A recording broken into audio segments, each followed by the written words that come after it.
March 18, 1975. NBC Studios, Burbank, California. 3:47 in the afternoon. The Tonight Show green room smelled like fresh coffee and the particular nervous electricity that fills any room where people are about to perform in front of millions. Jim Henson sat in the corner chair, not touching the coffee, not looking at the mirror. He was looking at his hands. His right hand was wearing Kermit. The small green puppet sat perfectly still on Jim's fist, glass eyes catching the overhead light, that familiar half-smile fixed and unchanged. Jim had been making that face for 20 years. He knew every angle of it, every variation of expression the simple latex could hold. He knew which tilt of his wrist made Kermit look curious, and which made him look sad, and which the one he used most often made him look like he was quietly hoping the world would be kind. Jim looked at Kermit for a long time. Then he reached into the inside pocket of his jacket and pulled out a piece of paper, folded twice. The creases worn soft with age, the paper yellowed at the edges in the way paper yellows when it has been kept somewhere private for a very long time. He unfolded it carefully. He read what was written there. Though he had read it so many times, he already knew every word. He had written it in 1960. He had been carrying it ever since. What nobody in that studio knew, not the producers pacing the hallways, not the camera operators running their shot checks, not Ed McMahon doing his pre-show rounds, not even Johnny Carson himself sitting 200 feet away reviewing his note cards, was that tonight was not going to be a regular appearance. Tonight was not going to be charming and professional and warmly received and easily forgotten. Tonight, Jim Henson had decided, Kermit was going to say the thing that Jim had been trying to say for 15 years, and what that thing was, and what it would cost Jim to finally say it, and what it would do to the man sitting at that desk when he heard it. That story starts not in Burbank in 1975, but in a college dormitory in Maryland in 1955. Because to understand what happened on that Tonight Show stage, you first have to understand why Jim Henson almost never existed at all. But before 1955, there is something you need to understand about Jim Henson that almost nobody understood during his lifetime. Jim Henson was not a puppeteer. Not in the way most people use that word. A puppeteer moves an object and makes it seem alive. That describes hundreds of people. It does not begin to describe what Jim Henson did. Jim Henson used Kermit the way certain people use journals, or music, or long walks at night. He used Kermit to say the things he couldn't say as himself. Kermit was optimistic when Jim was terrified. Kermit believed in people when Jim had reason to doubt. Kermit walked into the world with his arms open and his expression hopeful in a way that Jim, quiet, private, deeply interior, could not allow himself to be in public without a buffer. Kermit said what Jim meant. And for 15 years, Jim had been aiming that optimism at one specific person. Not the audience. Not the children watching Sesame Street. Privately, secretly, in the way the deepest things are always private, the thing Kermit was really saying had always been directed at the man behind the Tonight Show desk. Tonight, for the first time, he was going to let Johnny hear it. But first, you need to know what happened 15 years earlier. What Jim almost did in 1960 that would have taken Kermit and the Muppets and Sesame Street and everything they became out of existence before any of it could begin. James Maury Henson was 19 years old in 1955, studying theater at the University of Maryland, almost completely broke, and possessed of a specific talent he wasn't yet sure the world had any use for. He had always made things.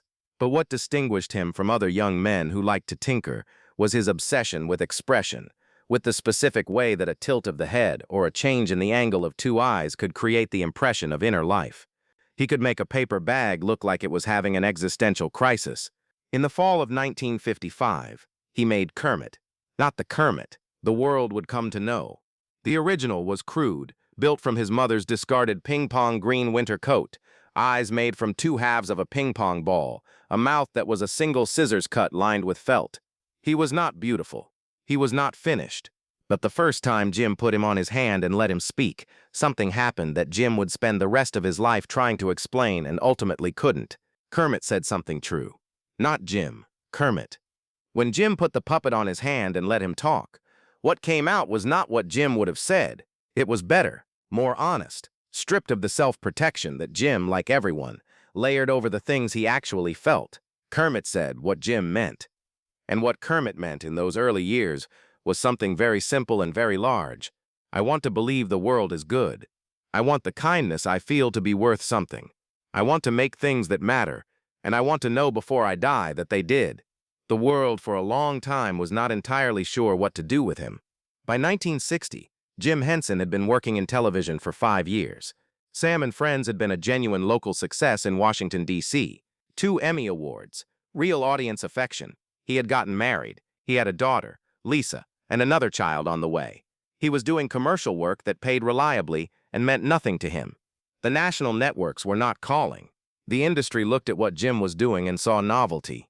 Charming novelty, certainly, but novelty nonetheless. A niche, a specialty act. Not something that belonged at the center of American television. Jim had heard this assessment enough times that it had started, against his will, to sound like the truth. He was beginning to believe the industry's reading of his own work. And that is the most dangerous thing that can happen to a person who is making something true, when the distance between what you know you are making and what the world says you are making becomes too large to hold without flinching.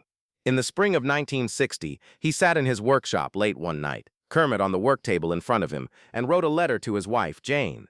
The letter explained that he was thinking about stopping, not because he had failed in any measurable sense, but because the work that mattered to him was not reaching enough people to justify the emotional cost of continuing to believe that it would. He was considering taking a different kind of job, something regular, something with a knowable ceiling. He had been thinking about this for a while and needed her to know. He folded the letter. He didn't finish the last paragraph. He left it on the work table. He went to bed. He did not sleep. 2 days later, Jim was eating breakfast when his phone rang. The voice on the other end belonged to an NBC executive named Gerald Morse. "Mr. Henson? Johnny Carson has specifically requested you for The Tonight Show. He saw your work on WRC, and he'd like you on the program within the month if you're available." Jim said nothing for a moment. Then, "I'm sorry. Could you say that again?" Gerald Morse said it again. Jim wrote it on the back of an envelope. Johnny Carson, Tonight Show. Specifically requested. He underlined those last 2 words. Then he went to the work table. He picked up the unfinished letter to Jane. He put it in his jacket pocket. He did not throw it away. He did not know why. What he knew was this: Johnny Carson, the most trusted voice in American late-night television, the man more Americans spent their evenings with than any other human being alive, had looked at what Jim Henson was doing and seen not novelty, not a specialty act, not a charming peripheral curiosity. He had seen something genuine. For Jim Henson, who had been slowly allowing the word genuine to feel like a liability, that was the most important thing anyone had ever said about his work, even though, technically, no one had said anything yet. Here is the thing about that first Tonight Show appearance that nobody has ever told you. The appearance went well. Jim was professional. Kermit was charming. The industry attention shifted. That part is exactly what you'd expect. What you would not expect is what happened the night before. Jim arrived in New York a day early, checked into his hotel, sat on the edge of the bed, and took the unfinished letter out of his jacket pocket. He read it. Then he added one more paragraph. He wrote, "If this doesn't change anything tomorrow, I think I have to stop. Not because I want to, because I don't know how to keep believing in something the world doesn't need." He put the letter back in his pocket. He set Kermit on the bedside table. He looked at the green puppet for a long time in the dim hotel light, that fixed half-smile unchanged by self-doubt, or 3 in the morning. He went to sleep. In the morning, he went to Rockefeller Plaza. He went through makeup and staging and the brief producer briefing, topics, tone, timing, all professional, all managed, all existing in the layer of things that are handled rather than felt.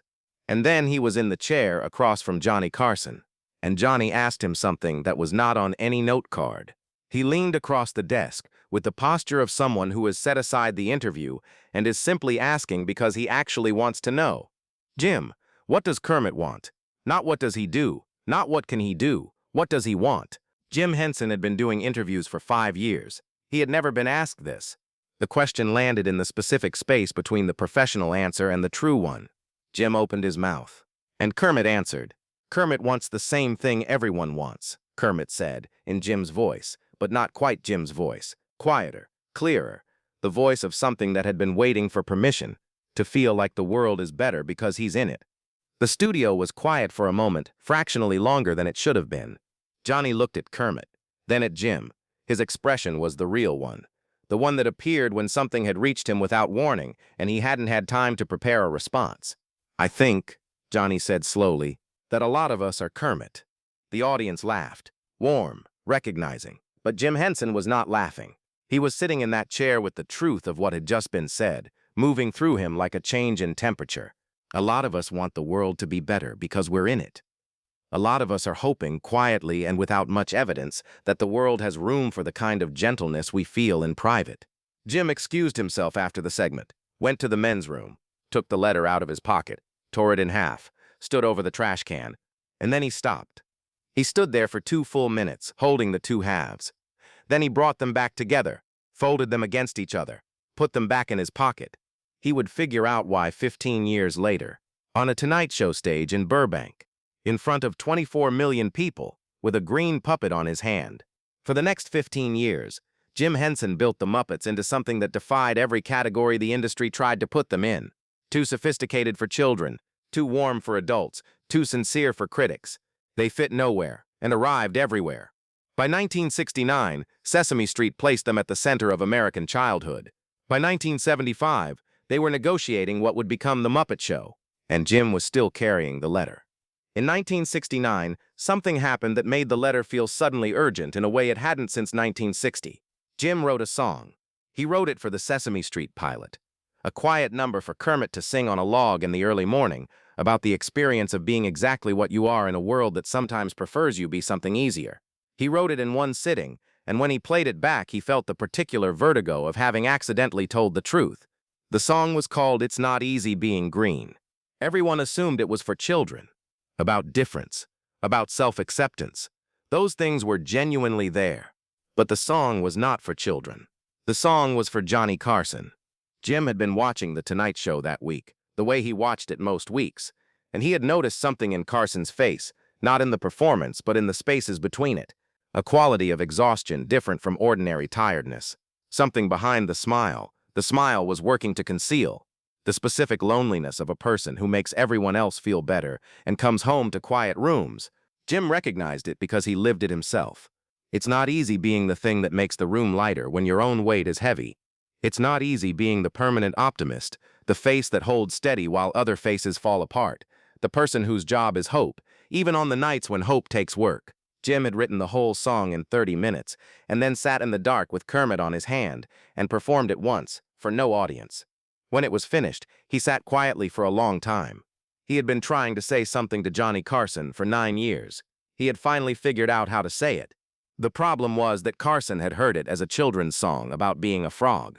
Which is why, 6 years later, Jim sat in the NBC green room with the taped-together letter in his jacket pocket and the decision fully formed. Tonight, the frog was going to say it directly. 20 minutes before showtime, walking from the parking lot to the green room, Jim rounded a corner and almost walked directly into Johnny Carson. Carson was moving fast, head down, reviewing a note card. He looked up just in time, saw Jim. His face went through its transitions: surprise, recognition, professional warmth. But Jim, who had been watching Johnny Carson's face for 15 years, saw something beneath all of that. Johnny looked like he hadn't slept. Not temporarily. The deep bone-settled tiredness of someone running on performance for a very long time and beginning to feel the cost. Jim stopped walking. "You look like Kermit on a bad day," he said. Johnny blinked. "What does that mean?" "It means," Jim said carefully, "that you're carrying something you haven't told anyone yet." The professional warmth disappeared, replaced by something more honest. The look of being unexpectedly seen by someone you didn't know was paying attention. "How does a frog know that?" Johnny said. The lightness in his voice was effortful. Jim smiled. "He's been paying attention," he said, "for a long time." They stood in the hallway a moment longer. Then Carson looked at his note card, and the professional distance reasserted itself, and they parted with the easy warmth of two people who have always liked each other across the particular gulf of different kinds of fame. But in the green room afterward, Jim understood that the hallway conversation had changed the shape of the night, had made what he was planning feel less like a confession and more like a response. Johnny had asked, "How does a frog know that?" The answer was, because Jim had been writing the frog for 15 years, specifically so the frog would know exactly that. The stage manager knocked at 5:15 p.m. "Mr. Henson, 20 minutes. Jim looked at Kermit. Kermit looked back with that expression of permanent, unjustifiable hope. "Okay," Jim said. "Let's do it." The Tonight Show taping began at 5:30 p.m. Exactly. Johnny's monologue that night was technically extraordinary. Political observations, domestic comedy, a running bit about a California health food restaurant that built in absurdist layers until it collapsed into something genuinely transcendent. The audience gave everything. The laughter was real. Johnny was in full command. He always was. And Jim, standing in the wings with Kermit on his hand, watched the spaces between the laughs. The fraction of a second between the punchline landing and the next setup beginning. The microseconds when Johnny Carson was not performing. When the smile was completing its arc and the next hadn't yet been assembled, and for the briefest moment there was just a man. Not a host, not a legend. Just a man standing at a microphone in a television studio, working very hard for reasons he hadn't examined recently. Jim had been watching those microseconds for 15 years. At 6:17 p.m., Ed McMahon's voice filled the studio. "Ladies and gentlemen, please welcome the creator of Kermit the Frog and the Muppets, Jim Henson." The audience erupted. Jim walked out from behind the curtain, Kermit raised and waving, turning left and right with that signature combination of delight and mild bewilderment. Johnny stood and shook Jim's hand, holding it a beat longer than the standard professional grip. "Jim, great to have you back." "Happy to be here, Johnny." They settled into their chairs. The energy was warm and comfortable, the pleasant anticipation of a segment everyone knew would be charming and professionally satisfying. The cameras were rolling. 24 million Americans were watching. The planned segment began exactly as planned. Kermit waved to the audience. Jim did a bit about the logistics of being Kermit during a television interview. Good material, well constructed, landing perfectly. Johnny laughed. The audience laughed. Everything was exactly what it was supposed to be. And then Jim deviated from the script. "Wait, this next detail is the center of everything. This is where 15 years of preparation and silence and coded songs and taped-together letters arrives. Not with drama, not with announcement, with a single small motion." Jim had Kermit turn, not toward the audience, not toward the camera, toward Johnny. "Can I tell you something?" Kermit said. "Just you?" The audience laughed, reading it as a setup. Johnny smiled, playing along. "Sure, Kermit, what's on your mind?" But the laughter faded, because Kermit's voice had changed. Not dramatically, but Jim Henson had spent 20 years using his voice as an instrument, calibrating tone and weight with the precision of a musician who has played the same piece until every variation is available. And what came out of Kermit in that moment was not the performance voice, it was the truthful voice. Quieter, slower, the quality of voice that doesn't perform its emotion, but simply has it.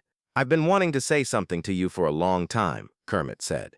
"And I kept not saying it, because I kept thinking he already knows. He must know. How could he not know?" Johnny's smile had faded. His expression was the one from the hallway, the one of being unexpectedly seen. "Know what?" he said quietly. "That you changed everything. For me, for what I do, for whether I kept doing it at all." The audience had gone completely still. Not the polite silence of an audience waiting for a punchline. The real silence that descends when something true is being said in a public space, the kind that costs the listener something. "There was a night," Kermit continued, Jim's voice steady and slow and aimed entirely at the man 3 feet away, "when I was about to disappear. Not die. Just stop. Stop showing up. Stop believing the world had any use for me. And someone asked me a question nobody had ever asked before." He paused. 4 full seconds of silence. On live television, 4 seconds is enormous. "What do you want, Kermit?" Not what can you do. What do you want? Johnny's hand came to rest flat on the desk. His jaw was tight. And I said, "I want the world to be better because I'm in it." And the person across from me said, "I think a lot of us are Kermit." Total silence. 5 seconds. 6. "I remember that," Johnny Carson said, barely above a whisper, but every microphone caught it. "I know you do," Kermit said. And then Jim lowered Kermit slightly. And when Jim spoke again, it was not in Kermit's voice. It was his own. "I've been trying to thank you for 15 years, Jim said. His own voice, unmediated, quiet, directed entirely at the man across the desk. And I couldn't figure out how to do it as myself. I kept trying, and it kept coming out wrong. Too formal, too professional, like a letter of gratitude to an employer, not the actual thing." Johnny hadn't moved. "So I've been doing it as him," Jim said. He looked at Kermit, then back at Johnny. Every optimistic thing Kermit ever said, every time he believed in something when the evidence said not to, Every time he got up one more time than he was knocked down. That was directed at you. That was me trying to give back what you gave me in 1960, in the only language I have that's honest enough to carry it. The 300 people in the studio were absolutely silent. Not one cough. Not one shift in a seat. There was a song, Jim said. I wrote it in 1969. Everyone heard it as a song about being different, about being small. I wrote it because I'd been watching your show that week and I could see in your face and the spaces between the performance, the thing I felt in myself, that it isn't easy to be the person who makes everyone else feel lighter, that there's a weight to it, that the optimism isn't free. It costs something every single night, and nobody ever says so. Nobody ever acknowledges that it costs something because the whole point of the performance is that it looks like it doesn't. Johnny's eyes were closed. I wrote that song for you, Jim said, because I didn't know how else to say. I see you. I know what it costs, and I'm grateful that you keep paying it, because once, 15 years ago, when it cost me something too much to carry, what you were doing from behind that desk was the thing that made me decide to stay. When Johnny opened his eyes, they were wet. Not the controlled emotion of serious interviews. Something raw. Something that had been behind the performance for a long time and had just found a door. Jim reached into his jacket pocket with his free hand. He pulled out the letter. 2 folded pieces of paper, taped together along the center fold where he had torn them in half 15 years ago. The tape yellowed and slightly brittle, the paper soft from handling, the handwriting of a 24-year-old who had almost stopped. He set it on Johnny's desk. I wrote this in 1960, Jim said. The night before I came on your show for the first time. I was going to quit. I had decided. You called, I came, you asked that question, and I tore it up. But I kept the pieces. I've been carrying them ever since. He paused. I want you to have that, because you are the reason it never got finished. Johnny looked at the letter for a long time without touching it. Then he picked it up with both hands. He read it slowly. He read it a second time. The studio held its silence while he read. 300 people watching a man read a piece of paper, and no one moved. When he set it down, his expression was the expression of a man absorbing not just the content of something, but the full weight of what its existence means. I had no idea, he said. I know, Jim said. That's the thing about it. The people who save us rarely know they're doing it. They're just being themselves. But on the other side of it, it's everything. The whole world turns on that moment. Johnny looked at the camera. The reflex of 13,000 broadcasts. The instinct to check whether this was something to manage. He looked at his audience. Then he looked back at Jim. And he made a choice. He stopped managing it. I remember that night, he said, his voice stripped of its professional cadence, something more unguarded underneath. I remember asking that question.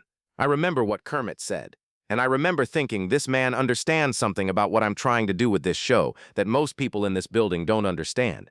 That this work is not about jokes, it's about company. Reminding people at 11:30 at night that someone is there. He paused. I just didn't know, he said, that you were about to walk out the door. Jim smiled. A quiet, private smile. He almost did. What made him stay? Jim looked down at Kermit, then back at Johnny. You made it feel possible that the world had room for something gentle, he said. You made gentleness seem like something other than weakness, and I needed to believe that more than I've ever needed to believe anything, because what I was making was nothing if the world had no room to receive it. And you told me, without knowing you were telling me, that the world could. He paused. That's not a small thing, Johnny. That's the whole thing. That's why I stayed. The silence in the studio broke. Not with applause exactly, with something softer and more involuntary. The collective exhale of 300 people who had been holding their breath for 90 seconds. It moved through the room the way temperature moves through a room, starting in the front rows and traveling outward until it reached every corner. A woman in the 4th row had tears running openly down her face. 2 men near the back had their hands on each other's shoulders. Ed McMahon sat with his hands folded on the desk, looking at the desk surface, shoulders perfectly still in the posture of someone working very hard at something invisible. Johnny sat with the taped-together letter in both hands. When he looked up, he looked at the audience, at the 300 faces, at the people who had come to be entertained and had, without warning, received something older and more necessary than entertainment. I've been doing this show for 13 years, he said. Quiet, not performed, not the voice of the television institution, the man behind it. I've talked to presidents. I've talked to men who walked on the moon. I've talked to people who changed history. He held up the letter. This is the first time anyone has ever shown me the specific moment when they almost didn't become who they became. He set the letter down carefully. Thank you, Jim. Thank you for keeping it. Thank you for carrying it all this way. And thank you for letting Kermit say what you couldn't say. He looked at Kermit. Thank you, Johnny said, for asking the right question 15 years ago. And in Jim's voice, gentle, quiet, entirely without performance. Thank you, Kermit said, for giving the right answer.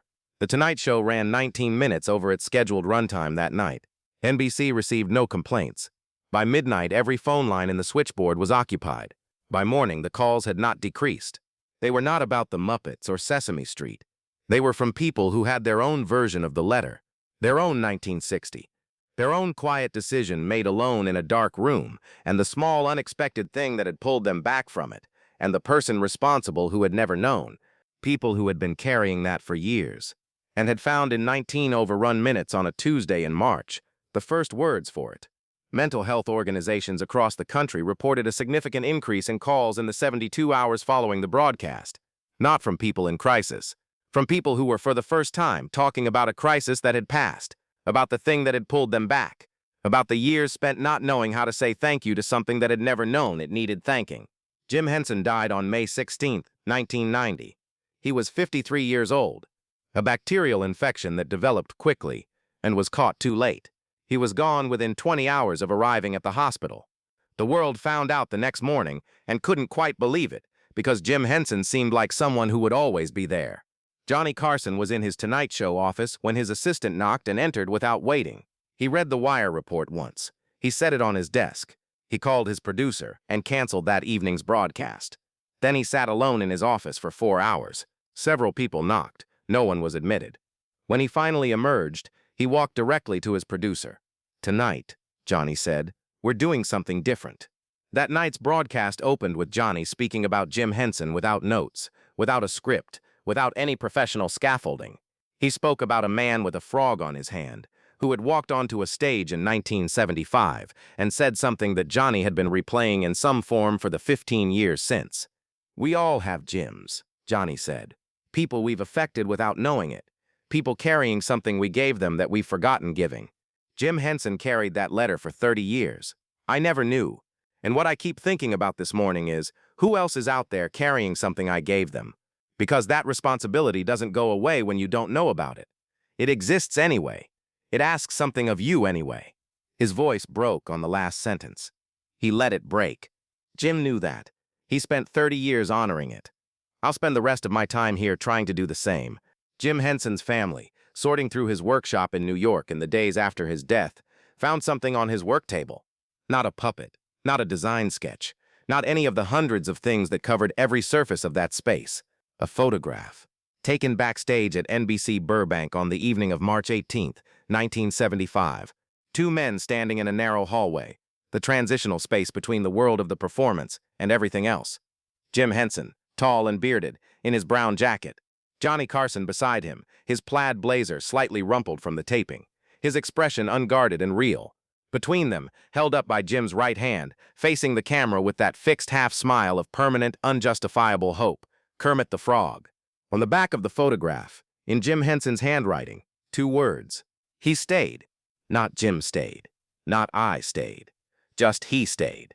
The pronoun pointing in 2 directions at once. Kermit stayed. Jim stayed. The work stayed. The part of him that had almost disappeared in a hotel room in 1960 stayed. Because a man at a desk asked the right question, and a frog knew the answer. And 15 years later, the frog came back to say so. The world is full of people holding on to something small that someone gave them without knowing it. A question, a moment, a sentence someone said and then forgot they said. A performance that seemed like just another night's work and was, for someone watching from a dark room at the end of a very long night, the whole world. You are somebody's reason. You may never know which moment. You may never receive the letter. But somewhere, right now, someone is watching something you made, or hearing something you said, or remembering something you did in a hallway on an ordinary afternoon. And it is the thing they are holding on to. Be careful with what you make. Be careful with the questions you ask, because you don't know who is carrying the answers. You don't know who you are to someone you've never thought about. You don't know whose letter you've already prevented from being finished. Be present. Be genuine. Ask the real question. The frog is watching. And somewhere right now, someone just decided to stay. If this story moved you, subscribe before you close this video. Share it with the person who is your Kermit, the one who made the world feel possible when the evidence said it shouldn't. Drop a comment and tell me where you're watching from. Tell me about your 1960. Tell me about the night you almost stopped. Tell me who asked you the right question. Your story belongs here. And if you're watching tonight on a night when the world feels heavy, someone, somewhere is sitting at a desk right now asking a question they don't know you need. Hold on. That question is coming. Where are you watching from?